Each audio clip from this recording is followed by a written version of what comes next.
In this video, I'm going to use a case study to show you how to use the event analysis to evaluate the impact of a takeover announcement.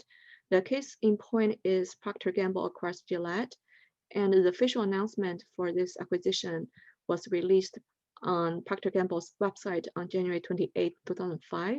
So that makes this date the official announcement date for this acquisition. Be aware that this announcement date is different than the deal completion date, which happens a lot later after the announcement.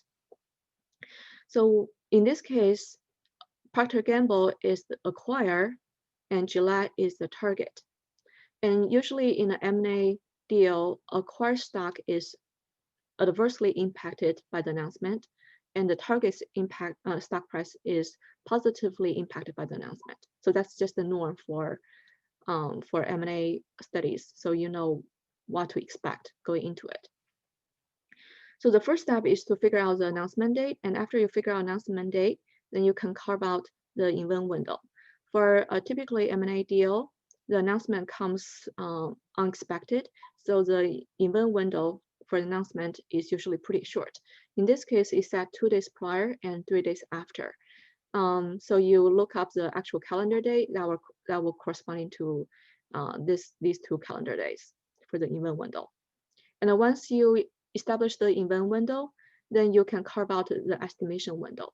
So the first step for establishing the estimation window is to look up what is the 1 trading day prior to the prior to the start of the event window. In this case is on January 25th, 2005. And then you figure out what is the trading day corresponding to 252 trading days prior to the ending point of the estimation window. That gives you January 26, 2004. So you will have to download data from CRISP to include all the trading days during the estimation window and all the trading days during the event window. So to err on the safety side, I would recommend that you start downloading data a few trading days prior to the start of the estimation window and a few days after the ending point of your event window as your download data range. Okay, once you carve out the estimation window, you can ignore the post-event window because we're not going to do any kind of a long-term impact analysis in this course. Okay, so once you carve out the two time windows, estimation and event window, the next step is to go to CRISP to download data for the company you're analyzing, to download data for Gillette and Procter & Gamble. So this is your download range, which you could be erring on the safety side to start even before January 2006, January 26, 2004, to give a little bit more space to compute returns. And then here I list all the variables that you need to download from CRISP. Okay, once you downloaded raw data from CRISP, and you're going to open up the downloaded worksheet, and in order to do data cleaning for each of the data series for Procter & Gamble and Gillette. So again, the raw download from CRISP, I would recommend that you immediately label them as raw so you don't touch those data. And then on a different analysis tab, you're going to start to analyze whether there is any kind of stock split that happens in your downloaded data range. Okay, in this case, it just happens that if you plot the daily stock price for Procter & Gamble, then you will see that there's an obvious price drop on this date. So then you will go to Google to look up retrospectively whether there's any stock split happen on this day, and it just happens that this price drop corresponds to a stock split. So you'll have to manually adjust your stock price based on stock split before you compute returns for Procter & Gamble. Okay, so you have done this exercise before, so I assume everybody knows how to do this. So I will just continue. So once you adjust the stock price, then you can compute what is the daily return based on adjusted price for Procter & Gamble, and also compute what is daily return for Gillette. And then you will plot the return series for both the acquired and target in this combined stock chart. Okay, so on this star chart, you're gonna plot the entire return series from the start of the estimation window all the way to the to after the end of the event window. Okay, to see how the stocks of those two companies fare within your analysis window. And based on this chart, you can see that on the actual announcement date, there's definitely some kind of impact for the stocks of those two companies. For Gillette, the target companies, we see that there seems to be a very visible price jump on the actual announcement date. And for the acquired Procter & Gamble, there appears to be some kind of a dip in stock price on their announcement date. So this visualization tells us that it might be worth our while to use an event analysis to examine whether the impact on the actual announcement is actually material. Because based on this visualization, by visualizing the stock price of those two companies, we can see there's definitely some kind of impact. So the next step is to explore whether this impact is material or not. Because if this impact is not material, it's not something we should be concerned about. But if this impact is material, then our clients will be interested to know about it. Okay, so once we confirm that we need to do analysis, event analysis to analyze this impact, then we continue with the analysis in the estimation window. Again, in the estimation window, we're going to establish the normal trading patterns for those two company stocks. So we're gonna run a market model regressing Y, the individual daily stock returns of Gillette, on X, which is the broad market index return on the same day, in order to estimate alpha and beta. And then the estimation results are posted here. So it shows you what is the intercept, which is alpha, what is the slope, what is the beta, R square, and then what is the standard error from this one variable regression. Okay, I'm gonna show you in the class file how to do this step by step. So now it just this is only for your information only. Okay, so once you establish the parameters, you establish the normal trading pattern of Gillette stocks. And then you can just plug in the estimated intercept and slope into the market model, and this complete your predicting model. And then the next step, you can use what is the actual return for the broad market benchmark return on each of the trading days during the event window to predict what should be the predicted return of Gillette stock return based on the normal pattern. And what's different from this normal return is abnormal return. Okay, that's what we're doing. So for each of the trading days over the course of the event window, we compute what is the expected return. Expected return is also the predicted return calculated using the market model. And then the abnormal return is the difference between the actual return on this day over the expected return. That gives you what is the abnormal return. And in order to compute the amount of synergy for this deal, we also compute the cumulative abnormal return, or CAR. And CAR for the first trading day is set equal to the abnormal return on this day. And for the second trading day, CAR is a combination of the previous abnormal return and this day's abnormal return.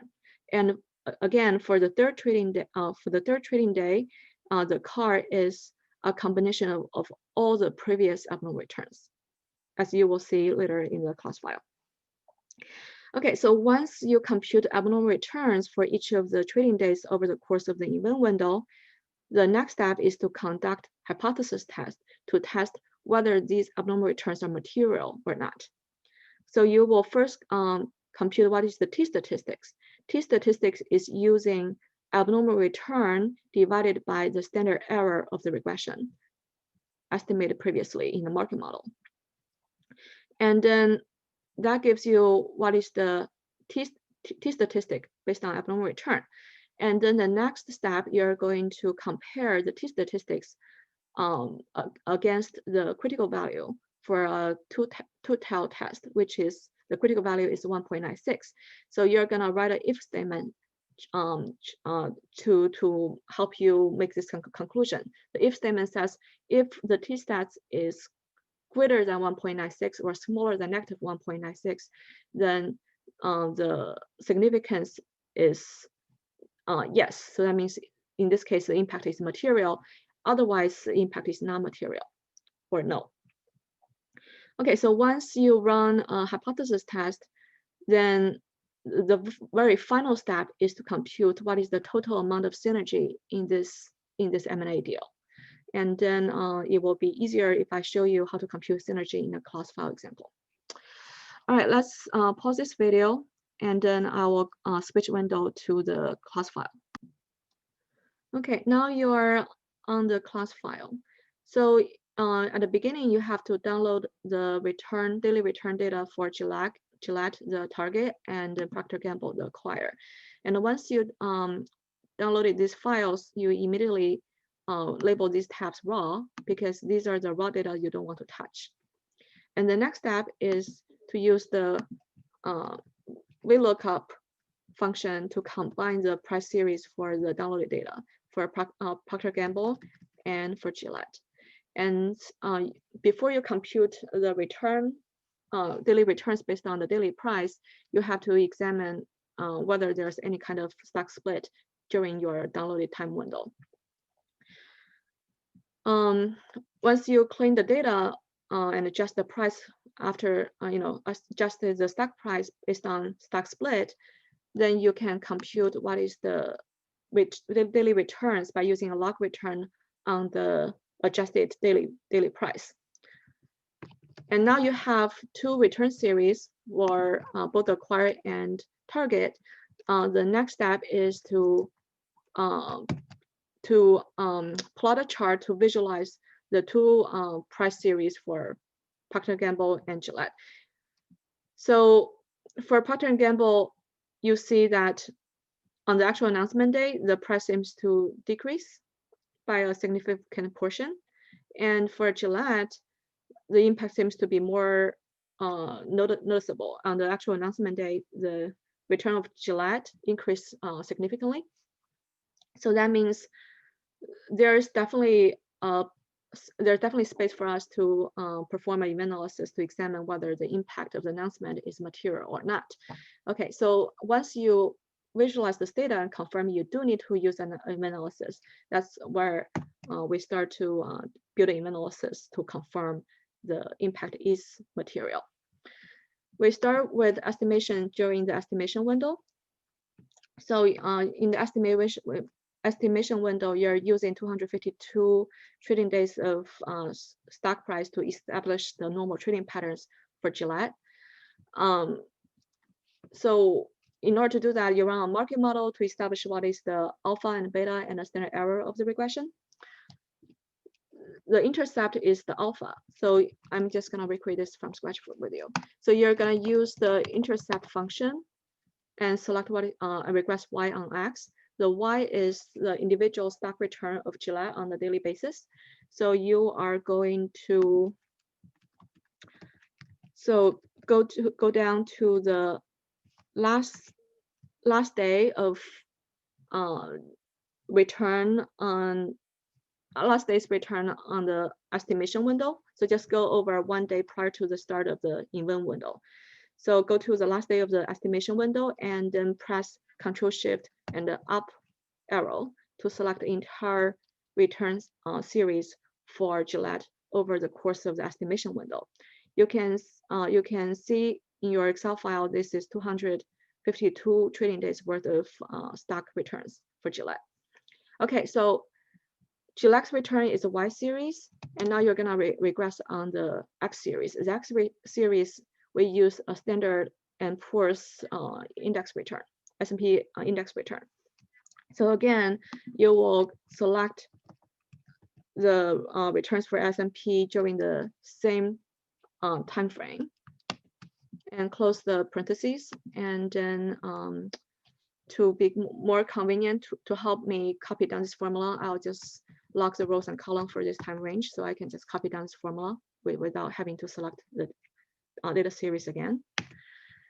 Okay, so this gives me the estimation for alpha, the intercept. And subsequently, since I'm using the same data series, so I can just copy down the formula and then go back to revise the function for each of the estimation. So I will just, for estimating slope, I'll just change intercept to slope and enter. And again, I will go back to change the function for r squared to r squared, RSQ. And for standard error, the function is standard error y on x. Okay, so this will give you what is the standard error of the predicted y on x in the regression. Okay, so very simply, I finished estimating the key parameters in my market model. And now with these parameters, I can plug in the actual return of the market on the for each of the trading days during the event window to estimate what is the predicted return for Gillette on each of the trading day. And that's what we have here. Okay, so the actual length for the event window for Gillette is only 6 trading days.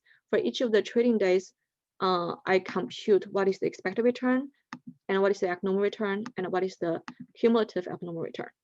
So the expected return is computed using the market model. So I use alpha plus beta times benchmark index return on this trading day. That gives me what is the expected return of Gillette on this trading day. And if you are little, just to sort of increase, sort of to make this process simpler, you can just copy down this formula that gives you what is the expected return for each of the calendar days within this event window. Okay, so once you compute what is the expected return for Gillette using the market model, the next step is compute abnormal return. Abnormal return is using the actual return of Gillette on this calendar day, on this trading day, over the expected return. Okay, that gives you what is the abnormal return for Gillette on this trading day. And similarly, you can copy down this formula to give you what is abnormal return for each of the trading days over the course of the event window. And the next step is to compute the cumulative abnormal return, or CAR. For CAR, you have to start to accumulate all the abnormal returns on a day-to-day basis. On the first day, the CAR is set equal to the abnormal return. And for the second day, the CAR is using previous day's CAR plus today's abnormal return. And then you finish building the formula for CAR in the second trading day, and you can just copy down this formula for the rest of the calendar days over the course of the event window. Okay, so now you computed abnormal return, expected return, abnormal return, and a CAR during the event window. And the next step is to run a hypothesis test to test whether this abnormal return is statistically significant. Okay, so this is where the t-test comes into play. So we have previously computed the abnormal return, and then to compute the t-statistic corresponding to each abnormal return, you're just using the abnormal return divided by the standard error of the regression. Okay, this gives you what is the t-statistic based on each of the abnormal returns. Again, you can build a formula for the first day for the first day, and then you can copy down the formula for the remainder of the calendar days. Okay, so in order to help us visualize whether this abnormal return is material or not, then we run an if statement. We say if the absolute value of the t-statistic is greater than 1.96, which is a critical value corresponding to a two-tailed inference test, then two-tailed test, then we say the significance of the impact is yes, otherwise it's no. Okay, again, you copy down this formula, and you can then see, whether the impact is material for each of the trading days over the course of the event window. So for the first 2 days in the event window, you will see that the that's before the information got out. You'll see that there's no significant impact. But on the actual announcement date, which is January 28, 2005, and the trading day after the announcement date, you'll see that the impact of this announcement is significant. Okay, and then more specifically, you will see that the abnormal return for the actual announcement date for Gillette, the acquirer, is positive and significant. And for Gillette, on the day following the actual announcement date, the effect is negative and significant. And the reason for that is because usually when the information first got out, the investor tend to be over enthusiastic, so they tend to buy too much. And then the next trading day, when they become more rational, they start to adjust the trading by selling some of the shares. That's why usually the second trading day after the announcement, the price goes through a self-correcting process, and that's why it's negative. And then in the third and fourth trading days after the actual announcement day, you see that the price impact are returned to no impact again. Okay, so based on our analysis so far, we have learned that the announcement has a positive material impact on the stock of Gillette. And ultimately, what investors and the government are interested in is whether this particular M&A deals are value adding or value creating by exploring what is the amount of synergy involved in these deals. And that's why as a very last step, we also do the synergy analysis. So in the synergy analysis, we try to explore what is the amount of synergy created by this deal by combining the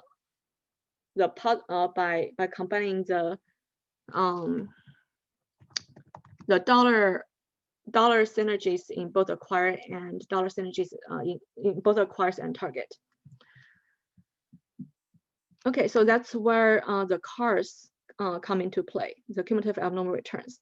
So to compute this total combined amount of synergies for this deal, what you need to do is you're going to pull out what is the market. You're going to compute what is the market cap for the acquirer 1 day prior to the start of the event window. So the actual announcement day for this deal is on January 28, 2005. And the start point of your event window is January 26, 2005. So you're going to look up what is the market cap for both acquire and target 1 trading day prior to the start of the event window. That will fall on January 25th, 2005. So you'll go look up what is the amount of shares outstanding for Gillette and Procter Gamble, and what is the share price for each of the company. And then you're going to combine them to compute what is the estimated market value in billions of dollars for each of the company on January 25th, 2005. That's 1 trading day before the start of the event window. Okay, once you compute this number, you can start to use this number to multiply by the cumulative abnormal return to compute the total synergy for each of the company. So for example, for Gillette, you will use the market cap of Gillette prior to the start of the event window times what is the abnormal return for Gillette on the first day of the on the first trading day of the event window. That gives you what is the impact for Gillette stock, what is the impact for Gillette's market cap in terms of billions of dollars on the first trading day of the event window. And similarly, you can do that for Procter Gamble. You use abnormal return for Procter Gamble on the first trading days of the event window, multiplied by the market cap of Procter Gamble before the start of the event window. That gives you what is the price impact for Procter Gamble's market cap on the first day of the event window. And then again, to compute what is the price impact for Gillette's market cap on the second day of the event window, you will use the Gillette's market cap prior to the start of the event window multiplied by the cumulative abnormal return, which together gives you what is the CAR. So the sum here gives you what is the CAR of Gillette over the course of the 2 trading days from the start of the event window. So that gives you the price impact of Gillette that gives you the price impact of Gillette for on the second day of the event window, and so on and so forth. So you analyze what is the price impact in terms of $1 billion for Gillette and Procter & Gamble based on their pre-established market cap before the start of the event window. That gives you what is the price impact for each of the company. And then in the end, you're just gonna sum up the price impact that gives you what is the total amount of synergy the market believes to sort of inherent in this deal. So this number tells us, on average, the market believes that this deal is going to destroy $4.33 billion if the deal complete. So which means the market believes that this is a value destroying deal versus a value creating deals. And the investors for Gillette and Procter & Gamble, and also the government would like to know this information in order to rule whether to pass this deal or not.